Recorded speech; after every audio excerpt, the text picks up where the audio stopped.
Bienvenue amis poissons pour votre tirage pour ce mois de juillet 2024. Mettez un like à ma vidéo pour soutenir ma chaîne, abonnez-vous si vous êtes nouveau et pour réserver votre voyance par téléphone avec moi, cliquez tout simplement sur le lien sous la vidéo. C'est parti amis poissons, on va commencer par tirer pour vous un message général pour ce mois de juillet avant de faire votre tirage ici. Et puis à la fin de cette vidéo, vous pourrez poser votre question sentimentale à laquelle je répondrai en tirant pour vous une carte. Donc restez bien avec moi jusqu'au bout surtout. Allez, c'est parti, amis poissons, signe solaire, lunaire ascendant. Quel est le message général pour vous sur ce mois de juillet? N'oubliez pas, bien sûr, amis poissons, de regarder votre tirage été 2024 disponible sur ma chaîne YouTube, Aline Medium. Amis poissons, le message est sorti. Pendant que je méditais sur votre tirage, j'entendais « Je vais le faire parce que j'en ai envie ». Je vais le faire parce que j'en ai envie. Qu'importe ce que pensent les gens. C'est mon choix, c'est ma vie. Et là, on a quoi? On a la carte du choix. Je choisis d'ouvrir ou pas une porte ici. J'ai envie d'ouvrir cette porte parce que je sais que derrière, il y a un bonheur, il y a un épanouissement, il y a une opportunité que j'ai envie de choisir. Et je sais que j'arrive à un carrefour de ma vie où je dois faire un choix. Ouvrir la porte, cette porte-là, ou ouvrir la porte ou la laisser fermer. Pour moi, j'entendais vraiment je vais le faire parce que j'en ai envie. Qu'importe ce que vous en pensez. C'est mon choix, c'est ma vie, c'est mon choix. C'est un peu l'émission de je sais pas quoi. Je regarde jamais la télé. On y va, amis poissons. 3 cartes pour le passé, 3 cartes pour le présent et 3 cartes pour le futur pour vous. Pour ce mois de juillet 2024, poisson, signe solaire, lunaire ascendant. Quel message dois-je vous transmettre pour ce mois de juillet 2024? Allez, c'est parti, poisson. Pour le passé, vous avez la 2 de bâton. On est vraiment sur cette énergie de se sentir à un carrefour de sa vie. Ok. La 5 de denier et la roue de fortune. Ok. Pour le présent, amis poissons, vous avez l'as de bâton. Excellent. Le jugement. Ok. Et la 10 de coupe. Excellent. Excellent. Pour le futur, la 4 d'épée, la reine de coupe et le valet de bâton. D'accord. Allez, le temps de ranger mes cartes et on va entrer dans votre tirage. Allez, c'est parti. La première carte que vous avez pour le passé, c'est donc cette énergie de 2 de bâton. Encore une fois, on est vraiment à un carrefour de sa vie. On est en train de maturer une décision, on réfléchit. Se lancer, pas se lancer. Ce personnage, il a le monde entre ses mains. Donc, il y a une opportunité devant lui et il est en train de se demander est-ce que je dois la saisir ou pas. Ce qu'il sait en revanche, avec cet alignement de la 5 de denier et de la 10 de la roue de fortune, pardon, c'est que il en a marre de répéter les mêmes schémas où, dans la 5 de denier, on est dans cette énergie de rejet, dans cette énergie de manque, c'est froid. Il y a peut-être pour certains un manque de finances, des difficultés financières, on répète toujours ces mêmes difficultés financières, ou ce sentiment d'isolement, de solitude. La 5 de denier, c'est aussi dans son énergie, dans sa part ombre, le martyr, le victime. Je suis toujours victime et je répète en permanence les mêmes choses ici, les mêmes situations. Et là, pour moi, dans cette 2 de bâton, on a une opportunité et ce personnage, il doit faire un choix. Il réfléchit. Dans la 5 de denier, on a quand même l'idée de manque. Peut-être pour certains, un manque d'argent ou une personne qui vous manque. Et dans la roue de fortune, c'est quelque chose qui se répète. La roue de fortune va représenter aussi tout ce qui est destin, chance, opportunité, les cycles, l'opportunité de refaire sa vie, possiblement. Il y a une situation qui se répète de manque, en fait. Et là, on arrive à un carrefour où on doit décider. J'en ai marre d'être dans cette énergie de la 5 de denier. Ce manque de chaleur, ce manque de finances, ou ce manque d'une personne. Et je réfléchis à quelque chose. Mais je sais que si je prends cette décision, ça va marquer un tournant majeur dans ma vie. Et ça peut être rapide dans cette énergie de la roue de fortune. Est-ce que je vais saisir ma chance ou pas? Ce que je sais, c'est que je n'ai plus envie de me sentir dans cette énergie de la 5 de denier. On va clarifier pour vous, d'ailleurs, la roue de fortune, amis poissons. Et on a le pendu. Ouais. Le pendu, il nous parle de retard, il nous parle d'inertie, il nous parle aussi d'immaturité, de pas trop savoir ce qu'on veut, de sabotage. On a l'impression de répéter en permanence les mêmes sabotages ou de procrastiner dans une situation, de remettre au lendemain à chaque fois. Ok. Je pense que vous êtes en train de réfléchir à un changement de vie là, ou à prendre une décision qui pourrait radicalement vous faire changer de vie d'une façon ou d'une autre. Parce qu'on ne veut plus être dans ces blocages. On ne veut plus répéter les mêmes choses. L'impression de saboter, l'impression de ne pas avancer. Voyez ? La première carte que vous avez pour le présent, c'est l'As de bâton. Moi, j'aime beaucoup cette énergie parce que c'est cette idée de nouveau départ créatif, passionné. L'As de bâton, c'est aussi le symbole phallique, donc la sexualité, la passion. Avec cet alignement du jugement et la 10 de coupe, il y a très certainement, pour moi, vous allez prendre cette décision dans le jugement parce que le jugement, c'est aussi les prises de conscience.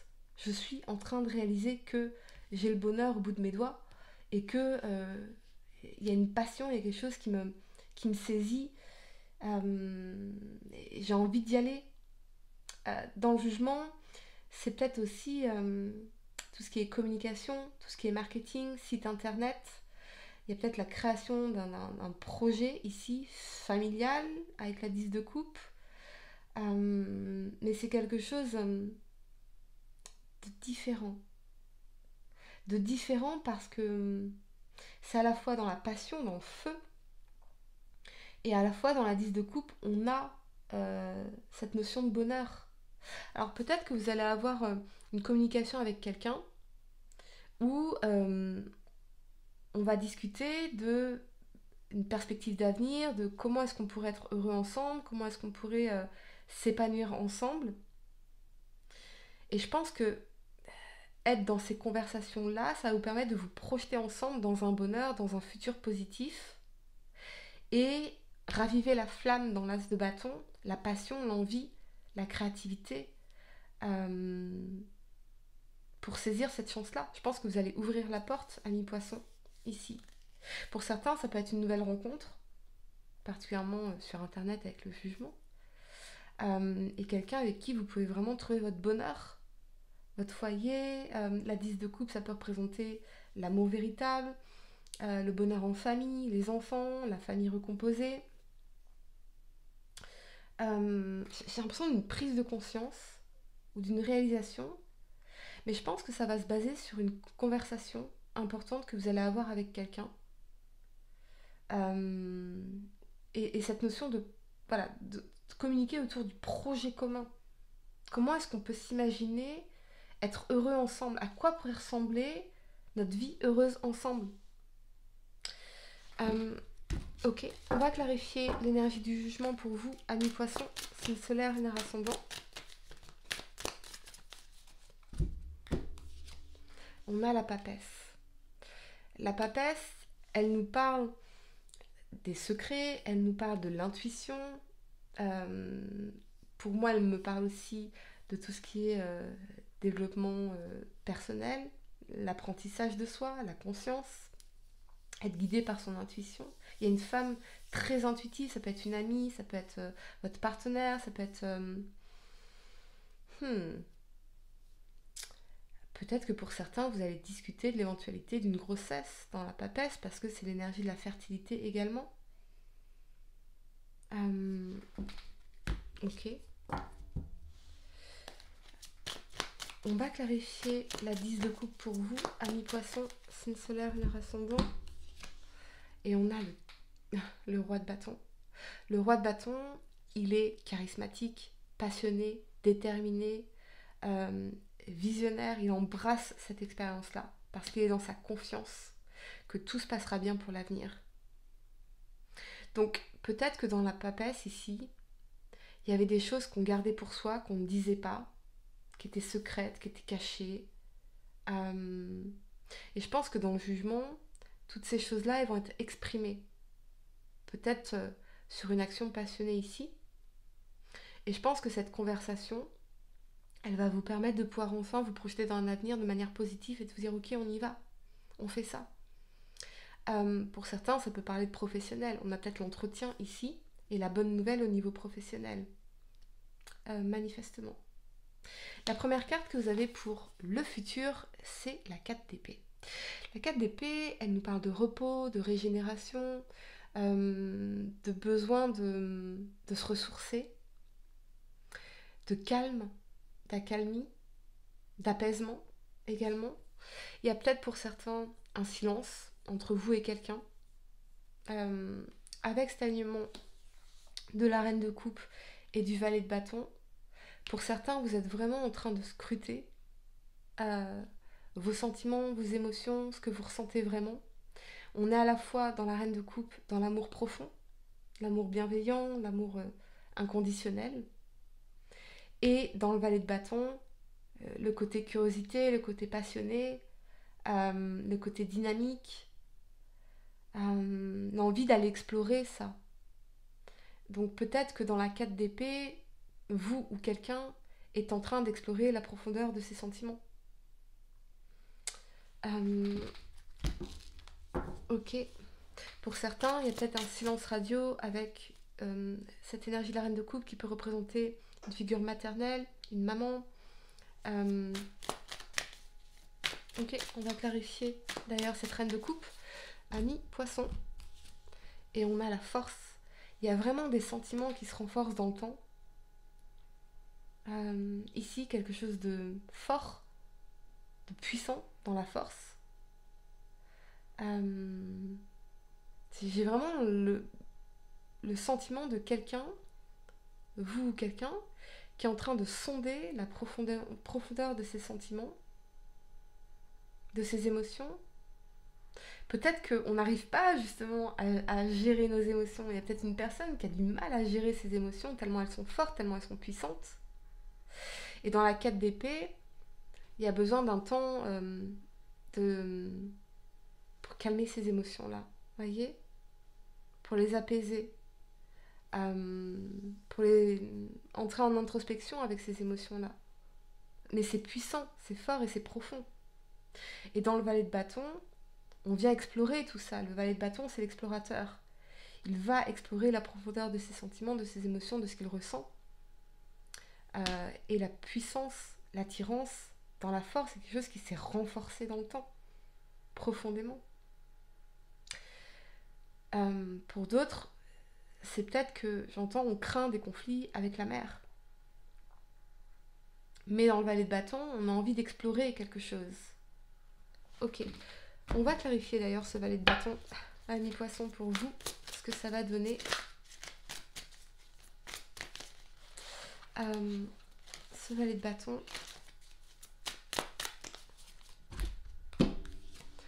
la 10 de bâton. C'est quelque chose qui a été très difficile. La 10 de bâton, on est vraiment aussi épuisé. Ça a été compliqué, mais on est très très proche d'atteindre notre objectif. Vraiment très proche. Je pense qu'il y a aussi des fardeaux à déposer, des choses lourdes, une charge émotionnelle. Peut-être que vous ressentez ou quelqu'un ressent des émotions tellement puissantes ou une attirance tellement puissante ici qu'on a besoin de déposer ça, de calmer ses émotions, de calmer ce qu'on ressent ici, manifestement. Mais je sens quelque chose qui a été assez challengeant dans la 10 de bâton. On a besoin de se libérer d'un fardeau. On va clarifier la 10 de bâton ici. Ou peut-être que pour certains, il y a une relation avec la mère, la figure maternelle, qui a été ressentie comme un fardeau pour vous. C'est vraiment Carl Jung, l'exploration de l'inconscient, là, que je ressens. Ok, on y va. La 10 de bâton, ami poisson, la tour, l'inattendu, les prises de conscience. Quelque chose qu'on remet en question profondément. Pour certains, très clairement, Ça peut être un déménagement. Ok. La tour s'écroule parce que les fondations elles ne sont pas stables. Donc on va reconstruire sur de nouvelles bases, beaucoup plus solides, beaucoup plus saines. On est dans des remises en question en profondeur. Mêmes actions, mêmes résultats. Donc si je veux changer les résultats, il faut que je change les actions. Et pour changer les actions, il faut que je me remette en question. Il faut que je change mes croyances, ma perception des choses. J'entends inattendu, il y a quelque chose à laquelle on ne s'attendait pas. Je pense quand même qu'il y a quelque chose qui est difficile à intégrer ici. Lié aux émotions. On va clarifier la 4 d'épée, ce que ça va donner en résultat pour vous, amis poissons. Le valet d'épée. La communication, l'émergence de quelque chose, la curiosité. Je pense, amis poissons, que vous allez ouvrir une nouvelle porte ici. Même si vous dites ok, mais ça va être difficile parce que... mais dans la tour, si on se remet en question, je pense que avec le valet de bâton, dans l'explorateur, il y a quelque chose de... J'entends émerveillement. Ça peut aussi concerner le professionnel. Mais je pense que vous pourriez être émerveillé de ce qui va se passer. Surpris. Ce côté inattendu, on ne s'attendait pas à ça. Ok. Amis poissons, je vais vous donner quelques secondes pour réfléchir à votre question sentimentale. Essayez de poser une question spécifique, les amis, pas quelque chose en oui ou non. Et voyons, amis poissons, signe solaire, lunaire ascendant, la réponse à votre question sentimentale, le karma. Ne fais jamais à autrui ce que tu n'aimerais pas que l'on te fasse. Ne crois jamais être exempté du respect que tu dois à toutes les personnes qui croisent ta vie. Attention à la roue du karma qui tourne et finit par frapper les moins justes d'entre nous. Voilà les amis, j'espère que cette guidance vous a aidé. Mettez un like à ma vidéo, abonnez-vous si vous êtes nouveau, dites-moi en commentaire si ça résonne avec vous. Et pour réserver votre voyance par téléphone avec moi, cliquez tout simplement sur le lien sous la vidéo. Moi je vous dis à très bientôt pour de nouveaux tirages. Namasté.